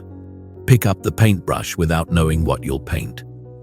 Start the conversation without knowing where it will lead. Allow the first moment of creative engagement to inform the second moment, and the second to inform the third, without imposing a predetermined direction on the process. This approach requires letting go of the need to be original, impressive, or even good. When you're trying to create something that will meet certain standards or achieve certain effects, you're creating from ego rather than emptiness. But when you're simply allowing what wants to emerge, you're creating from source. And what comes from source always has an authenticity and power that can't be manufactured. Creating from emptiness also means letting go of ownership of what you create. The greatest artists, writers, musicians, and innovators often speak of their best work as something that came through them rather than from them. They describe themselves as instruments or channels rather than originators. They recognize that their role is to serve the creative process rather than to control it. When you create from emptiness, you discover that you have access to creativity that far exceeds your personal abilities and knowledge. Ideas come that you didn't think of. Solutions appear that you didn't figure out. Beauty emerges that you didn't manufacture. You realize that creativity isn't a personal resource that can be depleted. It's an unlimited source that flows through you when you're empty enough to receive it.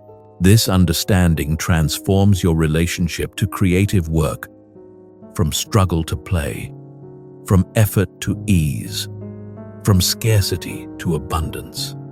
You stop worrying about running out of ideas because you understand that ideas come from an inexhaustible source. You stop being attached to particular creations because you know that new ones will continue to flow. You stop trying to repeat past successes because you're more interested in what wants to be created now. The emptiness from which true creation emerges is not vacant, but pregnant with infinite possibility. It's not lacking, but abundantly open.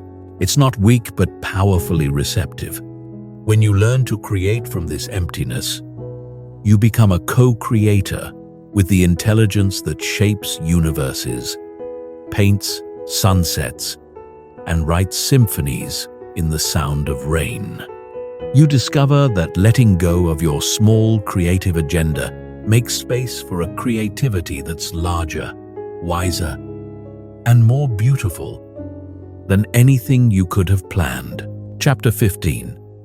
Living in complete freedom. Complete freedom is not the ability to do whatever you want, whenever you want. That's not freedom. That's license. And it often leads to slavery to your impulses, addictions, and unconscious patterns. True freedom is the liberation from the internal forces that compel you to act against your deeper wisdom. The release from the psychological prison of attachment, resistance, and the desperate need to control what can't be controlled. You achieve complete freedom, not by getting what you want, but by wanting what is. Not by eliminating all constraints, but by choosing your constraints consciously, not by avoiding all pain, but by releasing your resistance to pain, not by controlling all outcomes, but by surrendering your attachment to outcomes. This is the paradox that most people never understand. You become completely free by letting go of your demand for freedom. The person who lives in complete freedom has transcended the tyranny of their own mind. They're no longer enslaved by their thoughts, emotions, desires, or fears. They can think without being controlled by thinking. They can feel without being overwhelmed by feeling. They can want without being desperate for what they want. They can fear without being paralyzed by fear. They've learned to use their mind as a tool rather than being used by their mind as a victim. This freedom doesn't come from changing your external circumstances, though your external circumstances may change as a result of your internal freedom. It comes from transforming your relationship to whatever circumstances exist. The person who is internally free can be content in a palace or a prison cell because their contentment doesn't depend on external conditions. They found the source of peace, joy, and fulfillment within themselves. Complete freedom means you're no longer trying to escape from your life. You're no longer waiting for better circumstances to be happy. You're no longer postponing your well-being until you get what you think you need. You're no longer seeking fulfillment in achievements, acquisitions, or other people's approval. You've realized that what you've been seeking outside yourself has been available inside yourself all along. This doesn't make you passive or unmotivated. If anything, it makes you more effective because you're acting from inspiration rather than desperation, from wisdom rather than compulsion, from love rather than fear. You can pursue goals without being attached to them. You can work toward outcomes without being controlled by your need for those outcomes. You can care deeply about things without being destroyed if they don't work out as you hoped. The completely free person has learned to find joy in the process rather than only in results.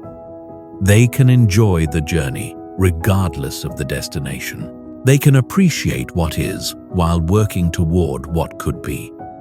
They can be fully present to their current experience while remaining open to new possibilities. They've discovered that happiness is not a goal to be achieved, but a natural state to be uncovered. Living in complete freedom requires releasing all the strategies you've used to try to make yourself feel secure, valuable, and loved. Most people spend their entire lives trying to prove their worth through achievement, accumulation, or approval seeking. But the completely free person has realized that their worth is inherent, not earned. They don't need to prove anything to anyone, including themselves. This recognition eliminates the exhausting effort of trying to be someone other than who you are. You stop trying to impress people, manage their opinions of you, or hide aspects of yourself that you think are unacceptable. You can be authentic because you're not seeking validation. You can be vulnerable because you're not protecting an image.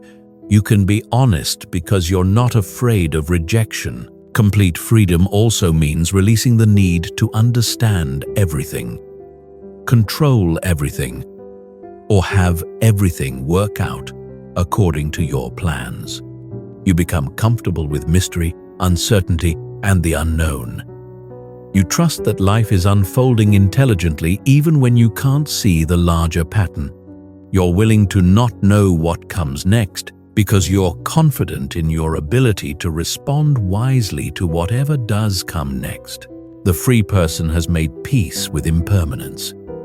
They don't suffer over the fact that all things change because they understand that change is the nature of existence. They don't cling to pleasant experiences or resist unpleasant ones because they know that both are temporary. They've learned to flow with the constant flux of life rather than fighting against it. This acceptance of impermanence paradoxically allows you to enjoy life more fully. When you're not trying to make moments last forever, you can be completely present to them while they're happening. When you're not resisting change, you can appreciate the beauty in each phase of life's unfolding. When you're not afraid of endings, you can fully engage with beginnings. Complete freedom is also freedom from the need to be special, important, or significant in the eyes of others. You can be ordinary without feeling diminished. You can live a simple life without feeling like you're missing out. You can contribute to the world without needing recognition for your contributions. You've discovered that true significance comes from being authentically yourself, not from being better than others. The path to complete freedom requires surrendering everything you think you are and everything you think you need. This is terrifying for the ego because it means the death of the false self you've spent your whole life constructing and defending. But this death is not real death. It's awakening to the deathless awareness that you've always been underneath all your identifications and attachments. When you live in complete freedom, every day becomes an adventure because you're not trying to control what happens. Every moment becomes interesting because you're not comparing it to other moments. Every experience becomes valuable because you're not judging whether it's good or bad. Every person becomes fascinating because you're not projecting your needs and expectations onto them. This freedom is available to you right now.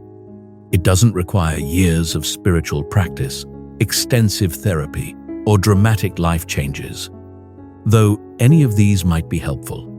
It simply requires the recognition that what you've been seeking has never been absent. The peace you crave is present when you stop disturbing it with resistance. The love you desire is available when you stop demanding it from others. The freedom you seek is yours when you stop trying to escape from what is. The completely free person has realized the ultimate truth. There is nothing to get, nowhere to go, no one to become. Everything you need for complete fulfillment is present in this moment when you stop needing this moment to be different than it is. This doesn't make you passive, it makes you present. This doesn't make you resigned, it makes you responsive. This doesn't make you empty, it makes you whole. You are already free. You have always been free. You will always be free. The only thing that creates the experience of bondage is forgetting this truth. The moment you remember who you really are, underneath all your stories, identifications, and attachments, you step into the complete freedom that has been waiting for you all along. The prison door was never locked. You were just so busy trying to escape that you never thought to simply open it and walk out. This is the power of letting go. It reveals that what you thought you were holding onto was actually holding onto you. When you release your grip on what you thought you needed for freedom, you discover that freedom was never dependent on anything you could grasp. It's what remains when you stop grasping. It's what emerges when you stop resisting. It's what you are when you stop trying to be something else. The invitation is simple. Let go and discover who you are when nothing is in your way. Release your attachments and see what remains. Surrender your resistance and experience what emerges. Stop trying to control your life and start living it.